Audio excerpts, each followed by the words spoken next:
मेरी हर बार यही कोशिश रहती है कि जितने भी कॉम्प्लिकेटेड केसेस और रिफ्यूज़ल वाले केसेस हो सकता है मैं डिस्कस करता हूँ, उनकी डिटेल मैं आपके तक लेके आता हूँ, जो बहुत कुछ सीखने को उनसे मिलता है क्योंकि रिफ्यूज़ल जितनी ज़्यादा होगी, उतना ज़्यादा हम उस एप्लीकेशन से सीख सकते हैं।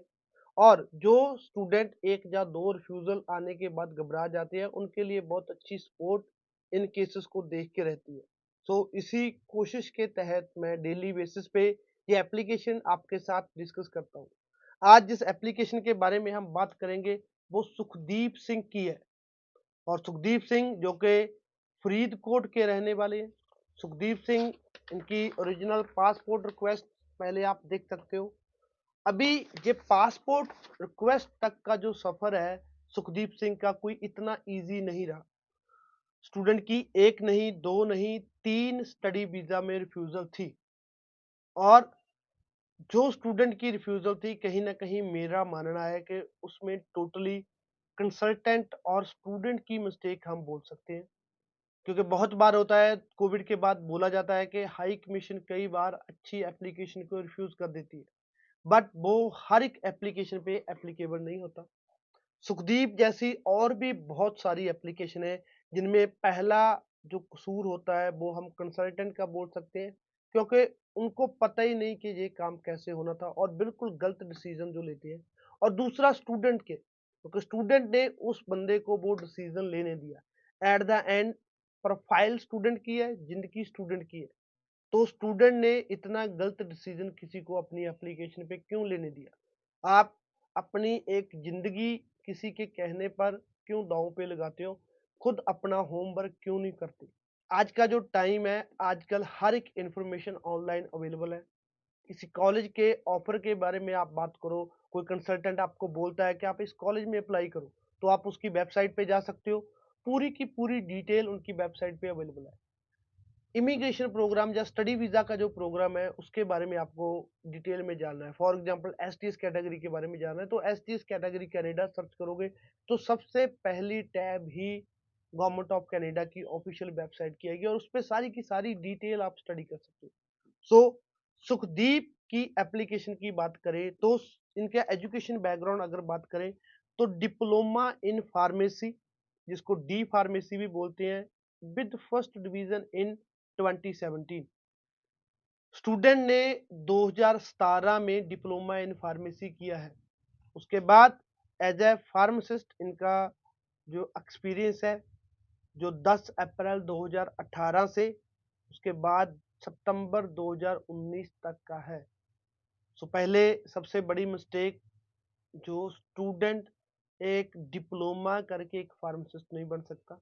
असिस्टेंट ऑफ फार्मासिस्ट तो वो बन सकता है, बट उनको डिप्लोमा के बिहाफ पे एज ए फार्मेसी की प्रैक्टिस करने को नहीं मिल सकती। उसके बाद प्रोडक्शन टेक्नीशियन असिस्टेंट, जो कि 4 नवंबर 2019 से टिल डेट तक स्टूडेंट का लैंग्वेज में 6.5 स्कोर था, राइटिंग और स्पीकिंग में 6 थे। सबसे पहले वो किसी कंपनी के पास जाता है कनाडा स्टडी वीजा के लिए और अपनी एजुकेशन कंसल्टेंट को देता है और वो कंसल्टेंट, वो महाशय इनको यॉर्कविला यूनिवर्सिटी में बीबीए की डिग्री ऑफर करता है। आप देखो, एक मेडिकल स्ट्रीम का स्टूडेंट जिसका बिजनेस से दूर दूर तक कोई नाता नहीं, एक मेडिसिन बनाने वाला बंदा को आप बिजनेस में डाल रहे हो। सबसे बड़ी बेवकूफ़ी कंसल्टेंट की, जो उस कोर्स को उसको दे रहा है। उससे बड़ी बेवकूफ़ी स्टूडेंट की जो ये ऑप्शन एक्सेप्ट कर रहा है। और तीसरी बड़ी गलती यूनिवर्सिटी की, जो बिना स्टूडेंट का एजुकेशन बैकग्राउंड डाले उसको एडमिशन दे रहा है। सो एक नहीं, दो रिफ्यूजल सेम यूनिवर्सिटी में स्टूडेंट को मिली और मिलनी भी चाहिए थी। कोई भी बंदा अगर वीजा ऑफिसर की जगह पे होता तो उसको वीजा नहीं देता, क्योंकि आपका क्या एजुकेशन है, क्या आपने काम किया और किस प्रोग्राम में आप जा रहे हो, कैसे रेलेवेंसी बनाओगे, क्या एक्सप्लेन करोगे एसओपी में। उसके बाद स्टूडेंट जी इमिग्रेशन विजिट करता है। अब जो उन्होंने खराब किया उसको हम बदल नहीं सकते। जो इंफॉर्मेशन आपकी हाई कमीशन के पास है उसको कोई भी बंदा चेंज नहीं कर सकता, चाहे वो मैं हूं, चाहे जो कोई और बंदा है। हमको उसको साथ में लेके चलना पड़ता है। सो हमने क्या देखा कि as per student qualification, as per student experience किस प्रोग्राम और किस कॉलेज में डालना चाहिए।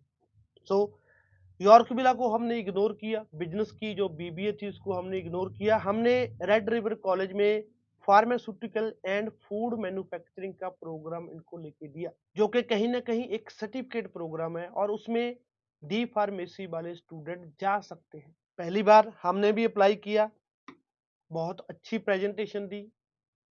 लास्ट जो गलती थी उसको हमने जितना हो सका एक्सप्लेन करा, बट उसकी कोई एक्सप्लेनेशन नहीं है। 22 अक्टूबर 2022 को स्टूडेंट की एप्लीकेशन तीसरी बार रिफ्यूज होती है। तो स्टूडेंट जो कि पहले ही 2 रिफ्यूजल लेके आया था, तीसरी रिफ्यूजल से टूट चुका था। उसके बाद हमने दोबारा, मेरी टीम ने स्टूडेंट से बात की, बेसिकली कोटपुरा ब्रांच का जो स्टूडेंट है उन्होंने दोबारा उनसे बात की, अच्छे से स्टूडेंट को एक्सप्लेन किया कि पहले आपने गलती की, हम उस गलती को बदल नहीं सकते।